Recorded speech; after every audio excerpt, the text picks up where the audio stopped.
We're going to cover the 12th chapter of Revelation this morning, Revelation chapter 12. So we're going to cover all 17 verses of Revelation 12, Revelation chapter 12, verses 1 through 17.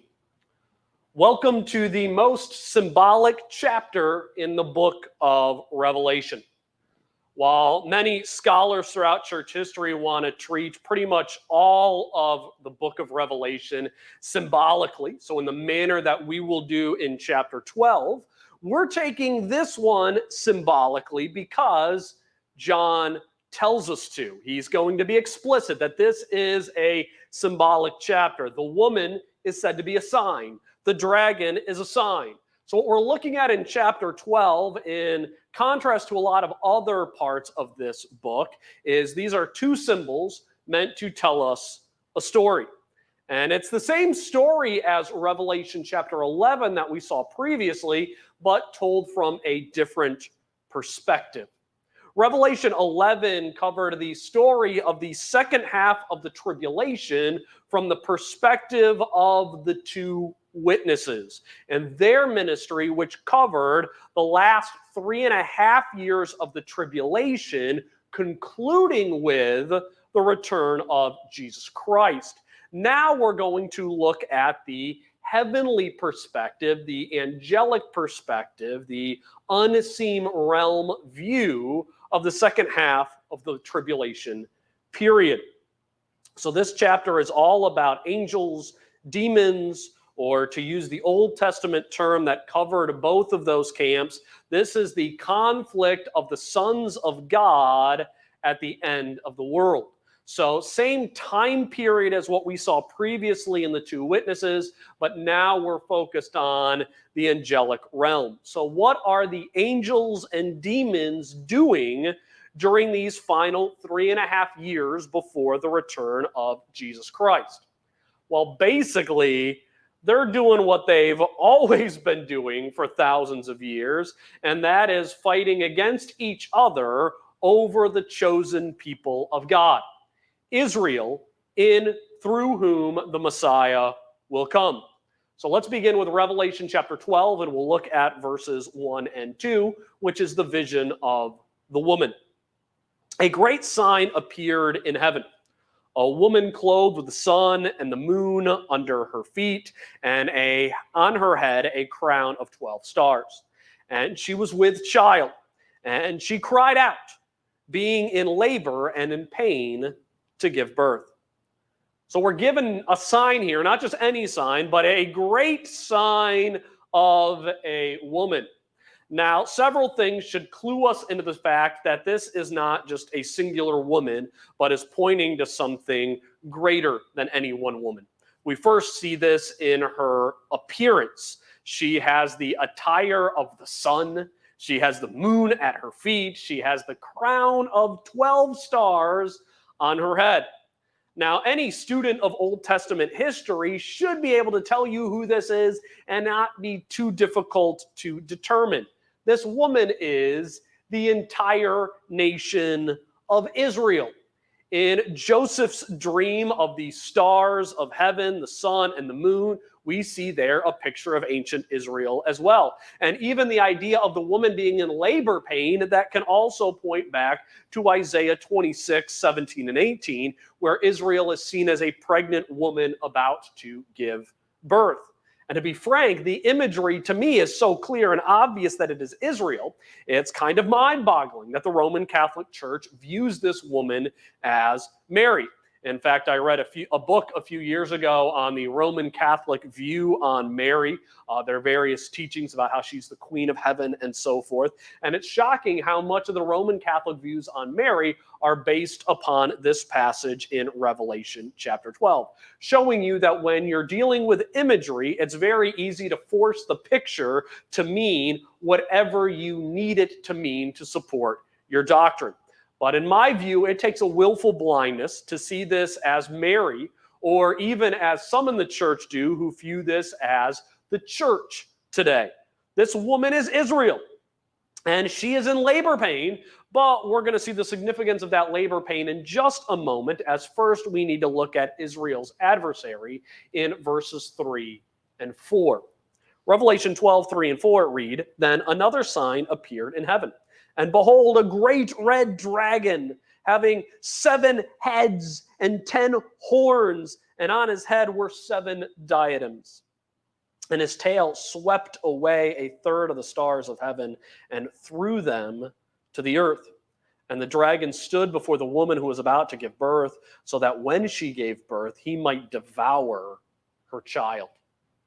The adversary of Israel is a dragon.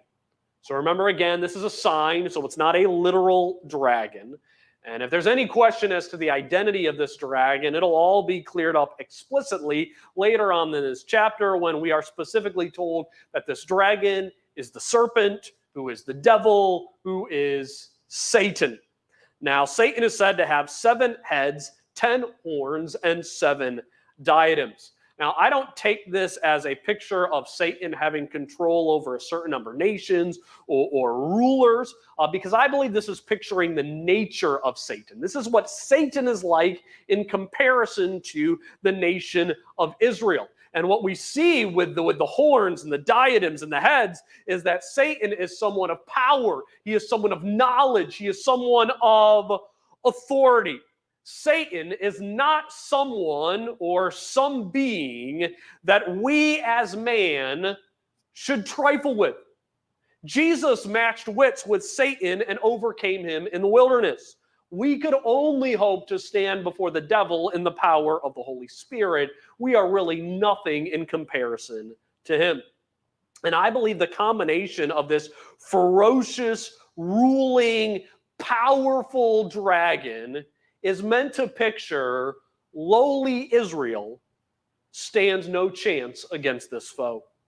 And to add to that, the dragon isn't even alone, but he has swept a third of the stars of heaven from earth, a third of the stars of heaven down to earth to join him in his opposition to the woman. Now, in my opinion, this is to point that Satan has been scheming to convince a third of the stars or angels to join him in the attack on Israel. I think these stars have been in opposition to the woman on earth, and the dragon has been seeking to devour this woman throughout the entire Old Testament narrative.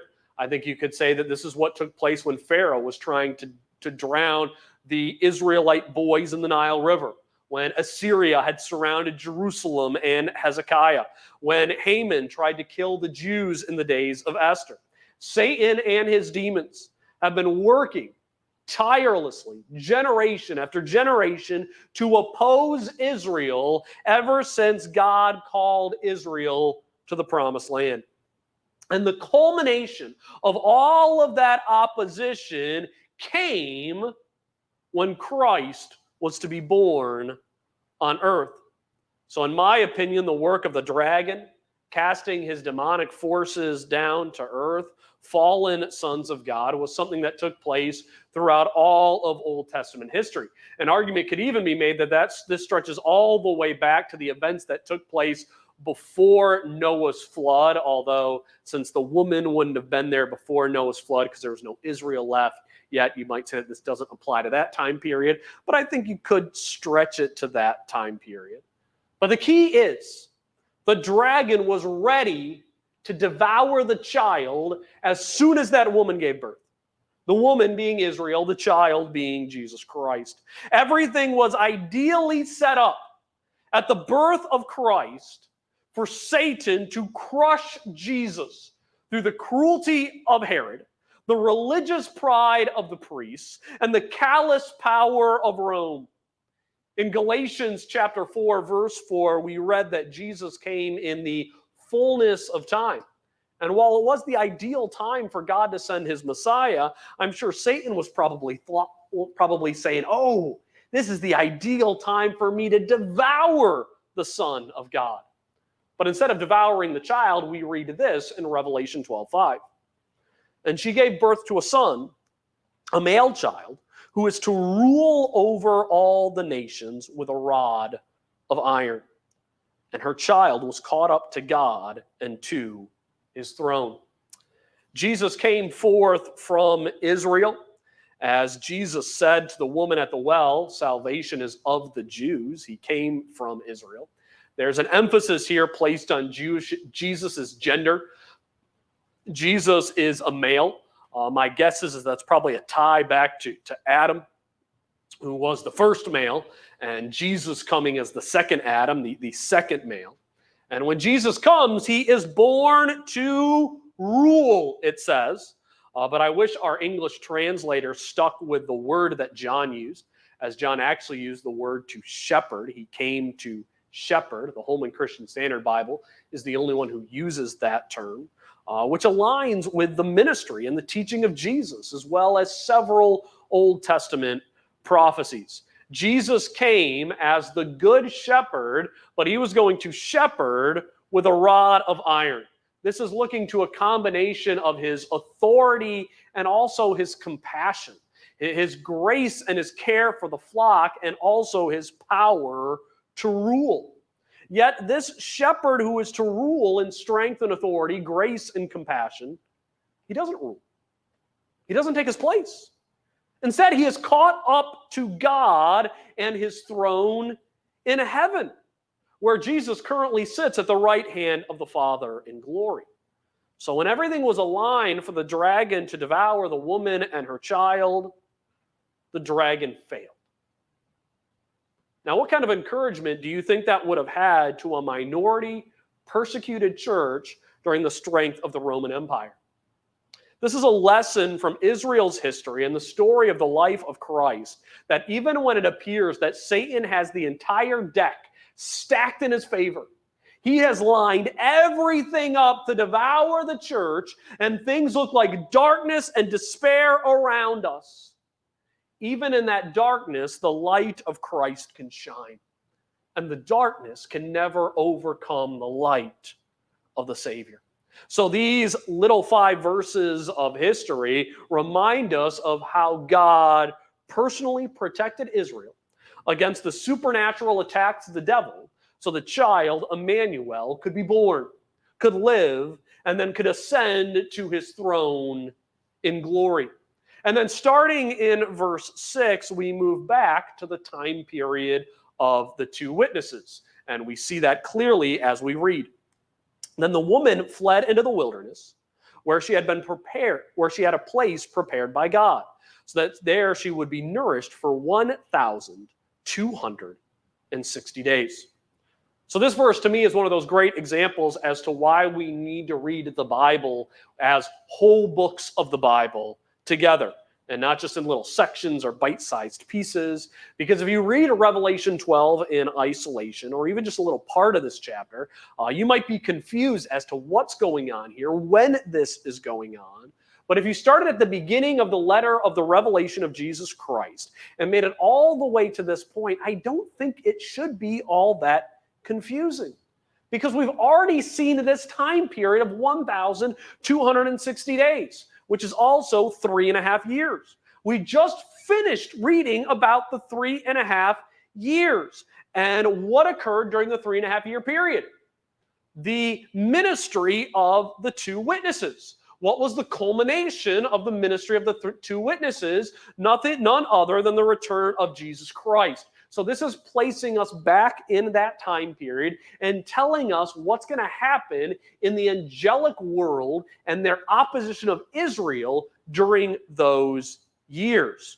Why are the 2 witnesses witnessing at this point and no longer the 144,000 Israelite witnesses that we saw earlier in the book of Revelation? What we see here is that the woman who is Israel will flee into the wilderness and be protected by God himself.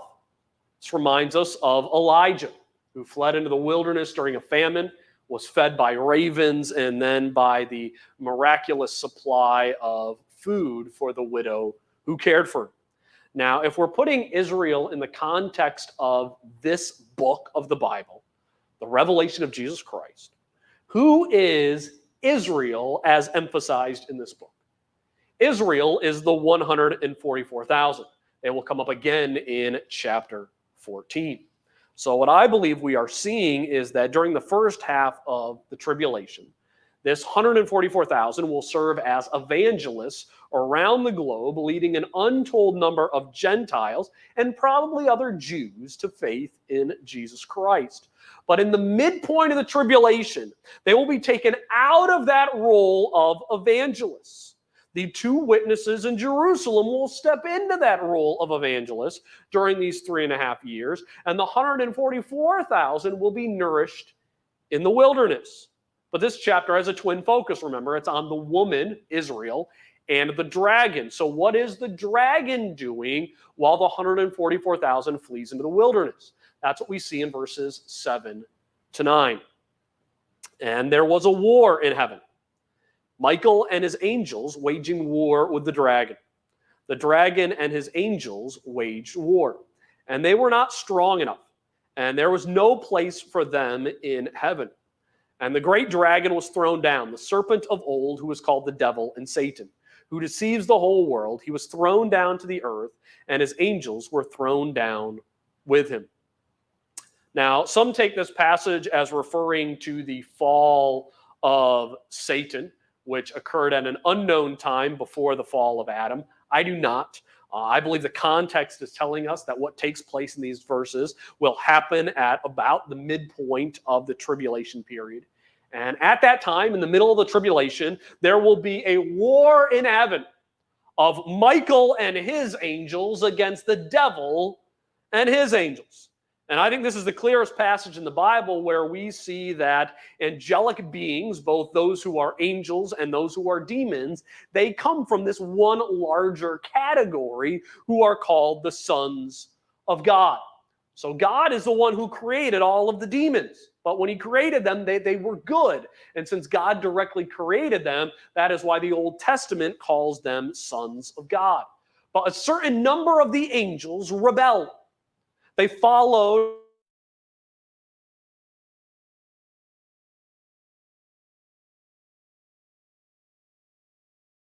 his demonic forces who, previous to this point, were not confined to earth. They could accuse the brethren in heaven, as we see Satan accusing Job at the beginning of the book of Job. They could probably be other places outside of the earth in the universe that God has created.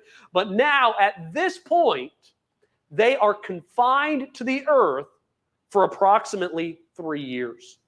And this is part of the cause of the chaos. This is also part of the cause of the power that will be behind the work of the beast and the false prophet.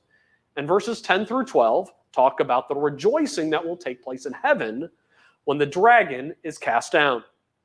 Then I heard a loud voice in heaven saying, "Now the salvation and the power and the kingdom of our God and the authority of his Christ have come. For the accuser of our brethren has been thrown down, he who accuses them before our God day and night. And they overcame him because of the blood of the Lamb and because of the word of their testimony. And they did not love their life even when faced with death.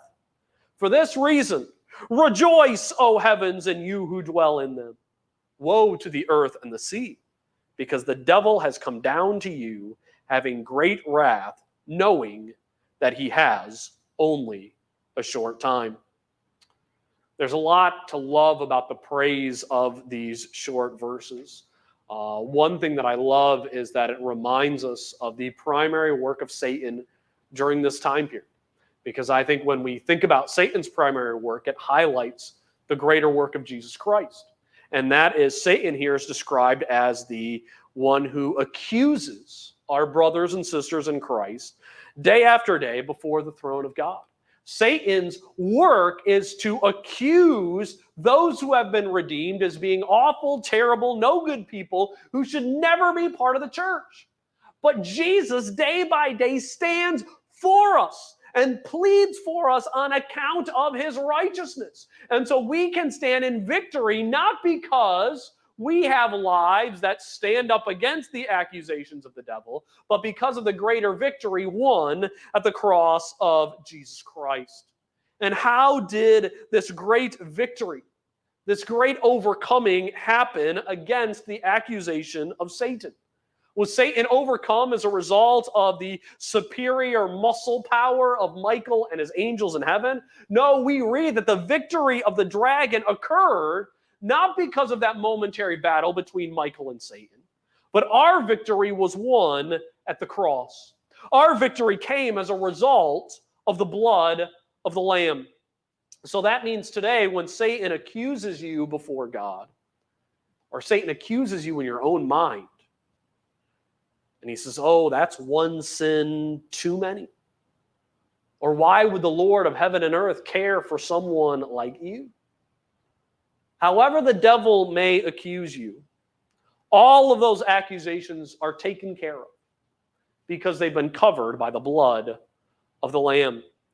So we know that even when the very heavens are shaking in conflict, when Michael and Satan are raining blows down upon one another, we, the children of God, are living from a position of victory because of the work of Jesus Christ. So we need to rejoice in that victory.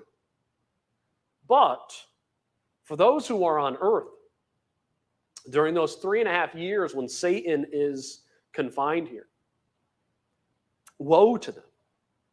Because not only will the wrath of God fall in the bold judgments during that time period, but it will also be a time when the devil will unleash his wrath on earth because he knows his time is short.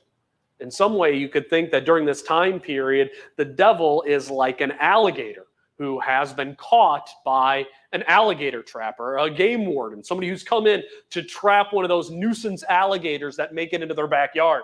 And I know that we've all seen those videos at times where the wrangler will come in and then they'll get the alligator, looped up, they'll get its mouth taped up. And what will the alligator do so often right before it's hauled into the truck? It will lash out, it'll roll over, it'll go crazy. And what will the game warden do very often as the alligator is there just freaking out in its fury?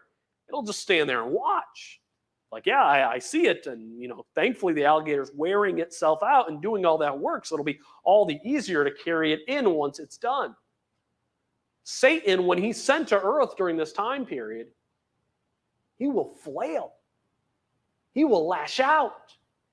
He will attack. But his defeat is already a done deal. Just like that alligator whose mouth is duct taped up, who's ready to go into the truck, he's not winning this battle. He's not staying in that person's backyard. He is going into the truck. And the same way with Satan, no matter how much he fights during those last 3.5 years, he's going to the bottomless pit when it's all over. And so this helps us to know that if we have Satan's attacks against us and they feel so ferocious, he's not winning in the end. In the end, he's going to the abyss. God's already duct taped up his teeth through the great power of the cross of Jesus Christ and the power of the resurrection. So we can look over that monster and know you got a lot of strength while you're flapping around, but it's not going to do you any good. You will still be defeated in the end. And now let's look at the end of this vision when the dragon comes to earth in verses 13 to 17. And when the dragon saw that he was thrown down to the earth, he persecuted the woman who gave birth to the male child. But the 2 wings of the great eagle were given to the woman so that she could fly into the wilderness to her place, where she was nourished for a time, times and a half. And from the presence of the serpent. And the serpent poured water like a river out of his mouth after the woman, so that he might cause her to be swept away with the flood. But the earth helped the woman. And the earth opened its mouth and drank up the river which the dragon poured out of his mouth. So the dragon was enraged with the woman and went off to make war with the rest of her children, who keep the commandments of God and hold to the testimony of Jesus. So these verses to me are very straightforward and don't require a whole lot of commentary. In fact, I think beyond a straightforward understanding of this verse, and you're probably reading things into it that aren't there. So we have the dragon who is cast down to earth, and when he arrives, he will immediately try to persecute and pursue the woman. And remember, the woman that Satan is pursuing is Israel, who is the 144,000 in this book. But these persecutions will not be successful. God will fly Israel into a place where she will be secure in the wilderness during the second half of the tribulation. I also love reading that she's given these wings of eagles to fly into the wilderness. And we know today she could literally fly to that secure location where she goes. So even if at one time it may have seemed symbolic that she flew, now we know it doesn't need to be symbolic. It can totally happen. So if we read other things in this book that from our perspective seem crazy and outlandish and can't happen, we can know, yeah, things can change in the future that will make these things be able to occur. But the serpent will track down the hiding place of Israel. He will attempt to destroy them with a flood. I think the only speculation we can give here is wondering whether this will be a natural flood or something supernatural. Maybe they'll be hidden near a dam or something and the devil will break the dam. Or it could just be a supernatural flood that come upon these people. I think either are likely in my mind. But God will supernaturally protect Israel by causing the earth to open up and drink in that river of water created by the devil. And so there's a beautiful picture here of the story of the Bible just coming full circle. Because in the wilderness wanderings, if you remember, the earth opened up on a couple of times. And when the earth opened up, when Israel was in the wilderness, it was judgment. Israelites died when the earth opened up and swallowed them whole. But here at the end of Israel's story, the earth will open again. But this time it will open in salvation to protect Israel from Satan, reminding us that God is powerful at all times and God uses his power in both judgment and salvation. And so the question for us always needs to be, are we going to trust in the Lord and follow him and find his salvation? Or are we going to go our own way, trust in ourselves, and find nothing but judgment? Now, in the devil's frustration and wrath, he will turn his attention away from Israel.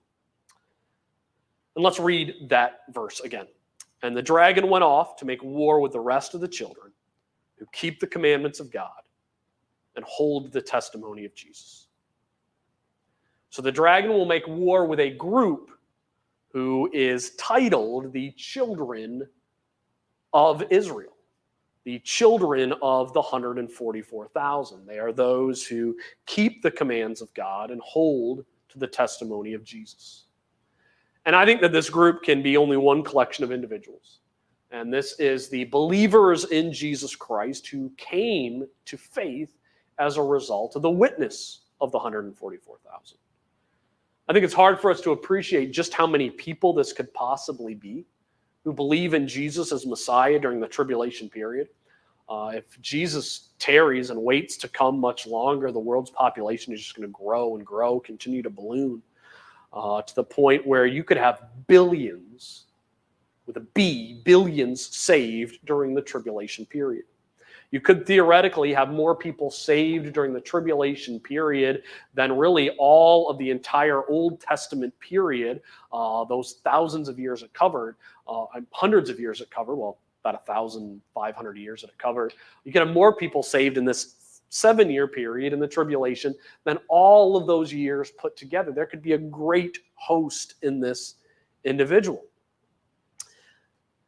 And those people will become the target of Satan and his persecution, which is a horrific thought. But the one thing the revelation of Jesus Christ has done, I think it's prepared us for this moment.